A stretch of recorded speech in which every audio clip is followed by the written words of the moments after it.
אז היי לכולם, בואו איתי ליום הקומיקס החינם 2025 בתל אביב. אוקיי, כאן החתול שלי, והנה עוד כאן חתול שראיתי ב5 בבוקר בכביש משום מה, כי למה לא? קיצר, אני עכשיו נוסעת מצפון עד למרכז לתל אביב, ותודה רכבת ישראל על השיפוצים ביום שישי, שאני צריכה לקחת עכשיו 2 אוטובוסים להחלפה, ואיזה שעתיים נסיעה פלוס.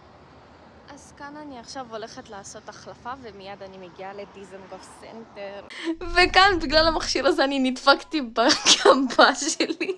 אז החנות הראשונה שהגעתי אליה זה קומיקס ירקות. קודם בכלל לא היו אנשים, ואז לאט לאט התאספו.